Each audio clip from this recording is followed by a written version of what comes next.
आप सभी को आज के इस ऑनलाइन क्लास में मैं स्वागत करता हूं। आइए आज हम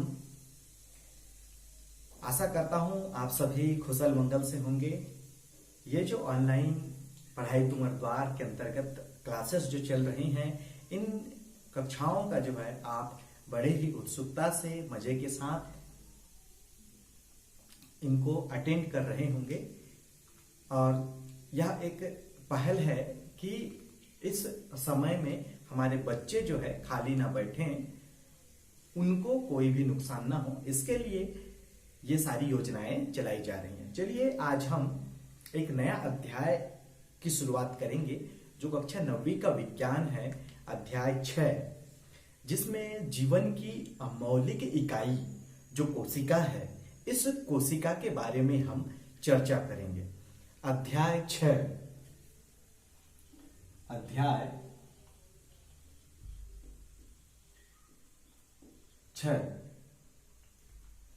जीवन की मौलिक इकाई कोशिका।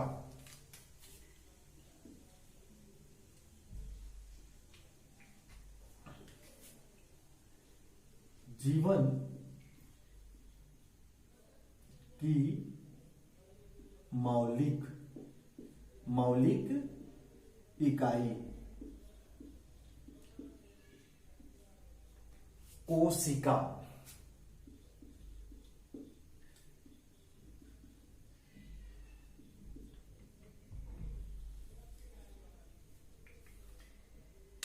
चलिए हम इसके बारे में चर्चा करने से पहले कुछ चीजों को पर चर्चा कर लेते हैं। जैसे कि जब भी इस ब्रह्मांड की संरचना हुई होगी, ब्रह्मांड की संरचना के साथ ही हमारे पृथ्वी जो अंतरिक्ष में है, इनके साथ और भी अन्य ग्रह हैं।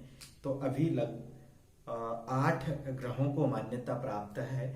तो इसमें एक पृथ्वी ही ऐसा ग्रह है जिसमें जीवन संभव है। तो पृथ्वी में भी ऐसा ही कुछ कंडीशन उस समय उत्पन्न हुआ, जिसे अलग अलग तरीके से विज्ञान और विद्वानों ने समझाने की कोशिश की कि पृथ्वी में जीवों का जो है शुरुआत किस तरीके से हुआ होगा। तो यह जो पार्ट है कोशिका, इसे जीवन की मौलिक इकाई क्यों कहते हैं? इसके पीछे कारण है कि ये कोशिका जो होती है, यह एक जीव के शरीर के निर्माण में सहायक होता है। इसी कारण जो है इसे किसी जीव का जो है संरचनात्मक एवं कार्यात्मक इकाई कहा गया है। क्यों? क्योंकि ये जीवों के शरीर का निर्माण करता है। उनके समस्त क्रियाओं का जो है संचालन एक कोशिका के अंदर ही होता है और वह कोशिका ही करवाता है। तो इस कोशिका के बारे में जो पढ़ने का या अध्ययन करना या इसके बारे में सबसे पहले एक वैज्ञानिक हुए 1665 की बात है, जब रॉबर्ट हुक अपने लैब में काम करते समय उनका नजर जो है कुछ दिन से पड़े एक माचिस की तीली पर पड़ी। उन्होंने देखा कि वो माचिस की तीली पिछले कई दिनों से एक नमी वाले स्थान पर है। जब उस तीली पर उनका नजर पड़ा तो उस तीली के अंदर जो है या तीली के ऊपर में कुछ संरचनाएं उनको दिखाई दी।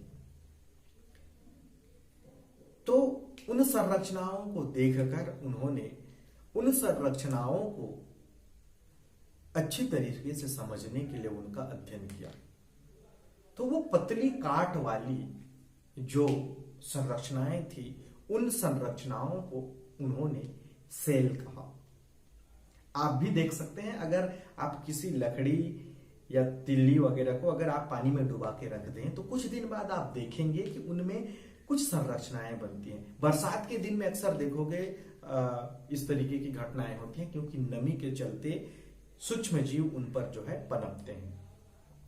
तो हम इनको कई अलग अलग क्रियाकलाप करके भी देख सकते हैं कि कोशिकाएं क्या होती हैं, कैसी होती हैं। तो इसके लिए हम नॉर्मली तौर पर अपने घर स्तर पर भी कर सकते हैं। जैसे अगर ब्लेड है, इसके लिए ब्लेड चाहिए, स्लाइड चाहिए, कवर स्लिप चाहिए, माचिस चाहिए, माचिस की तिलियां आप ले सकते हैं, पत्तियां ले सकती हैं किसी पौधे की, जैसे रियो की पत्ती, ब्रायोफिलम अजूबा जिसको कहा जाता है, उसकी पत्तियां अगर लेंगी तो देखने में अच्छे से सहायक होंगी। आइसक्रीम की लकड़ी देखेंगे, साथ में एक माइक्रोस्कोप रहे तो ज्यादा अच्छा, सूक्ष्मदर्शी हो तो और अच्छी बात है, क्योंकि इन संरचनाओं को हम उनसे देख सकते हैं।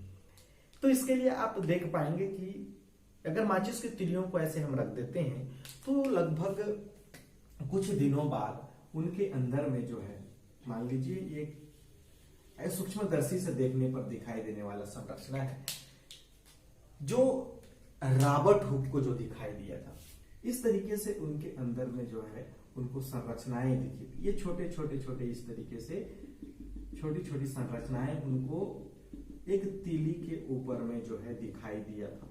तो इन तिलियों को जब उन्होंने देखा तो इन तिलियों के ऊपर में जो संरचना थी, इसी संरचना को उन्होंने सेल कहा।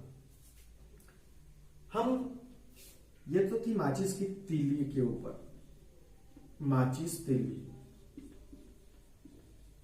लेकिन हम इसको जो है, जो ब्रायोफिलम या रियो है, इस पत्ती के पर भी देख सकते हैं। तो इस पत्ती पर अगर हम देखें तो यहां पर संरचना जो है कुछ इस तरीके से हमको दिखाई देगी। जो पत्ती है उस पत्ती पे इस तरीके से संरचनाएं दिखाई देगी हमको, ऐसा इस तरीके से। अगर हम यहां पर बात करें तो ये एक कोशिका है, ये जो है एक कोशिका है। इस कोशिका के अंदर में ये जो है ये रक्षक कोशिकाएं हैं, रक्षक कोशिका, और ये जो बीच में है यह रंध्र है। ये रियो की पत्ती की कोशिका का संरचना है, रियो की पत्ती, रियो की पत्ती की कोशिका का संरचना है। ऐसे ही अगर हम जब भी कभी गर्म पानी, चाय अचानक पी देते हैं तो हमारा गाल जो है जल जाता है।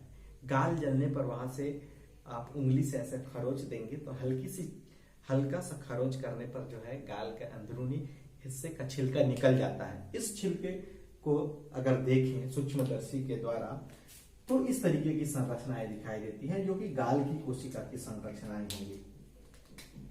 इस तरीके से जो है संरचनाएं दिखाई देती है, ऐसा। तो ये गाल की कोशिका है, गाल की कोशिका।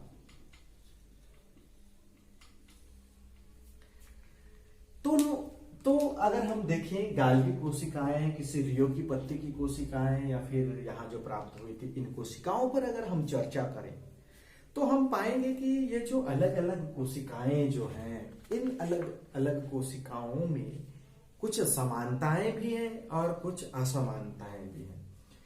तो ये कोशिकाएं जो है, इनकी उपस्थिति के अनुसार अगर हम देखें अलग अलग अंगों में अलग अलग कोशिकाएं जो है उपस्थित रहती हैं और ये अलग अलग तरीके से कार्यों को भी करती हैं।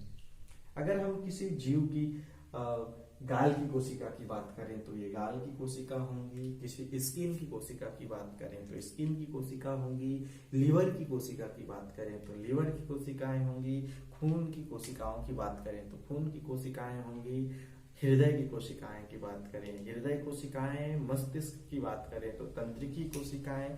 इस तरीके से हमारे शरीर में अलग अलग कोशिकाएं जो हैं।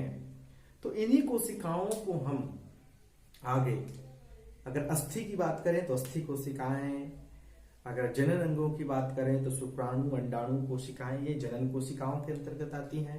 मसल्स की बात करें तो पेशी कोशिकाएं, रेखित पेशी, अरेखित पेशी, हृदय पेशी, रक्त कोशिकाएं, इस तरीके से तंत्रिकी कोशिकाएं, बहुत सारी कोशिकाएं होती हैं। इन सारी कोशिकाओं का अध्ययन जो है हम आगे विस्तार पूर्वक करेंगे। तो आज इस सामान्य इंट्रोडक्शन तक ही आज के क्लास को सीमित करते हैं। ओके, जय हिंद, जय भारत, जय छत्तीसगढ़। अगले क्लास में हम फिर से मिलेंगे।